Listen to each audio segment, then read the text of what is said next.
Hello everyone, आपके CDS में last 50 से 55 दिन बचे हुए हैं।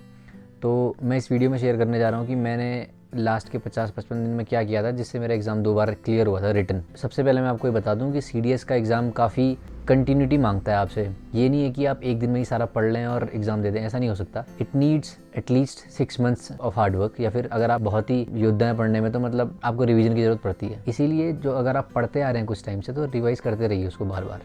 मैं आपसे कुछ टिप्स शेयर करने जा रहा हूँ। आई होप कि ये चीज़ें आपके काम आएंगी।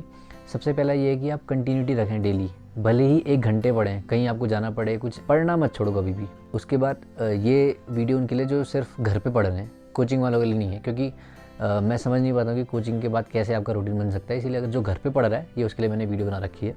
करंट अफेयर्स आपको सिर्फ जुलाई तक पढ़ने हैं।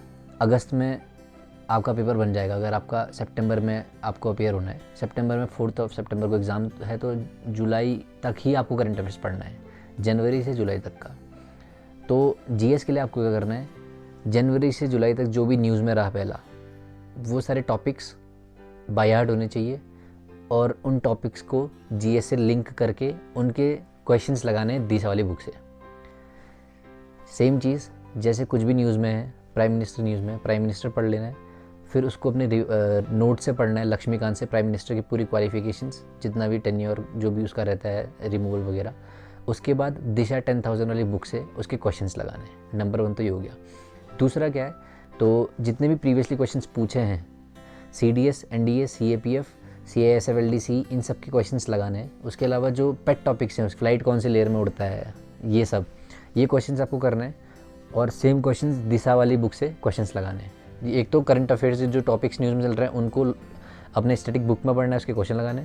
दूसरा, जो यूपीएससी के पेट टॉपिक्स हैं उनको पढ़ के उनके क्वेश्चंस लगाने हैं। तो जीएस आपकी ऐसे कवर होगी। इंग्लिश के लिए जो 4 स्टेप्स मैं हमेशा बताता हूँ वो हमेशा आपको करने ही हैं। एग्ज़ाम से एक दिन पहले तक आप न्यूज़पेपर पढ़िए, उससे ये होगा कि आपकी पढ़ने की हैबिट बनी रहेगी, तो आपके कॉम्प्रिहेंशन, क्लोज टेस्ट, PQRS सब जगह काम आना ही है। इसीलिए जो 4 स्टेप्स हैं मैं रिपीट कर दे रहा हूँ।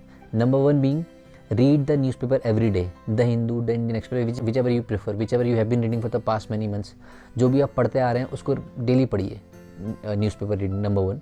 नंबर 2, जो ग्रामर के नोट्स मैंने दे रखे हैं आपको 2 PDFs में, उनको डेली रिवाइज करना है। वहीं से पूछता है बार बार, हार्डली के बाद क्या लगेगा, लेस्ट के बाद शुड लगता है, या फिर दोनों में से क्या पहले आएगा, वो मैंने जो लिख रखा है आप उसको रिवाइज करते रहिए और PYQ लगाते रहिए। नंबर 2, आपको रिवीजन करना है वो 8 पेजेस का। नंबर 3, आपको डेली 2 घंटे के अंदर बैठ के क्वेश्चंस अटेम्प्ट करने हैं PYQ CDS के। 2 घंटे में बैठिए। ये नहीं कि सिर्फ आप सेंटेंस अरेंजमेंट कर रहे हैं, या फिर सिर्फ आप PQRS या फिर क्लोज टेस्ट कर रहे हैं। आपको पूरा पेपर एक साथ बैठना है। उससे ये होगा कि आपको पता चल जाएगा एग्ज़ाम के दिन पहले कौन से क्वेश्चंस अटेम्प्ट करने हैं, बाद में कौन से करने हैं, जिससे कि आपका टाइम बचेगा, मार्क्स जल्दी गेन करेंगे। नंबर 4, जो भी आपके टॉपिक्स गलत हो रहे हैं इंग्लिश में, उनको इंग्लिश विद रानी मैम के यूट्यूब चैनल से चेक करिए। आप में से बहुत लोग क्वेश्चंस करते हैं कि इंग्लिश विद रानी मैम के कौन से वीडियोस देखने हैं। जो भी आपके एग्ज़ाम में आते हैं टॉपिक्स उससे रिलेटेड, जैसे PQRS आता है तो वहाँ देखिए, कितना भी लंबा वीडियो आपके काम का ही है, वो आपके मार्क्स आएंगे। और ये ध्यान में रख लीजिए, अगर आपने इंग्लिश में मार्क्स अच्छे स्कोर कर पा रहे हैं तभी आप क्लियर करेंगे एग्ज़ाम, क्योंकि GS में कोई महारथी 80 मार्क्स नहीं ला पाता। इसीलिए इंग्लिश में 70-80 मार्क्स लाइए, बाकी GS का कट ऑफ क्लियर करके थोड़ा एज बढ़ाइए, और PDF में आपका नाम आराम से आ जाएगा। इंग्लिश में आपको बहुत मेहनत करने की ज़रूरत पड़ेगी। GS और इंग्लिश में आपको इतना करना है। मैं अब आपसे शेयर करने जा रहा हूँ एक रूटीन जो आपका होना चाहिए, जो मेरा था, आपका हो सकता है, आपको अगर आप अगर चाहें तो ये रख सकते हैं।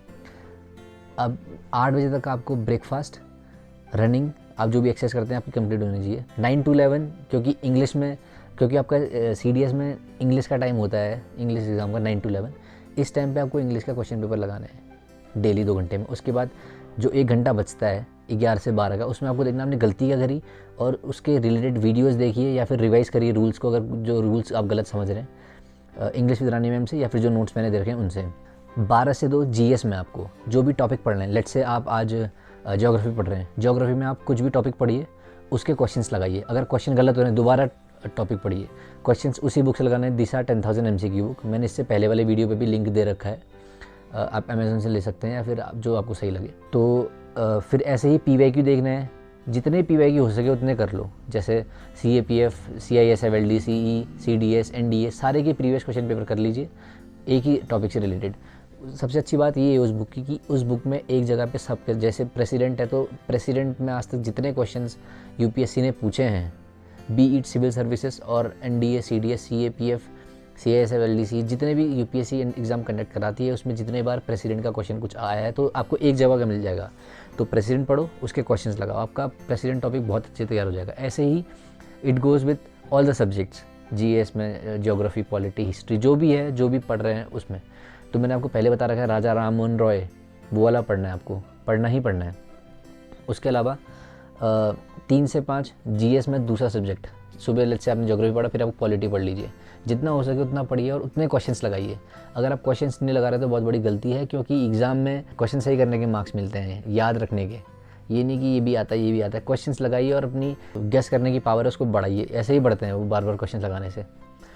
लास्ट में 7 से 8 करंट अफेयर्स का टाइम होता है, आप हल्के मन से बैठ के बस रिवाइज कर सकते हैं करंट अफेयर्स। मैं 1 ही घंटा पढ़ता था, अगर आपको ज़्यादा मेहनत करनी है 2 घंटे पढ़ सकते हैं।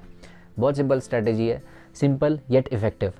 तो मैं आपको कोई रामबाण इलाज नहीं बता सकता, बहुत सिंपल। अगर आप इस चीज़ को कंटिन्यूटी में रखते हैं, डेली इसी चीज़ को करते हैं तो आपका एग्ज़ाम निकल जाएगा। पर ब्रेक मत होने देने साइकिल को, जो आप इतने दिन से पढ़ रहे हो, कुछ और टाइम बचा है, इतना पढ़ लीजिए और आपका एग्ज़ाम क्लियर हो जाएगा। उसके अलावा मैं आपसे यही बोलना चाहूँगा कि cut out everything which is separating you from your goal, क्योंकि ज़्यादा टाइम है नहीं, 50 दिन है। एक बार एग्ज़ाम निकल जाएगा, उसके बाद आपका जो मन करे वहाँ चले जाओ, मूवी देखने, पिज़्ज़ा खाने, जो आपको करना है वो कर सकते हैं। लेकिन अभी use your every ounce of energy towards your goal, you will get success. All the very best. जय हिंद।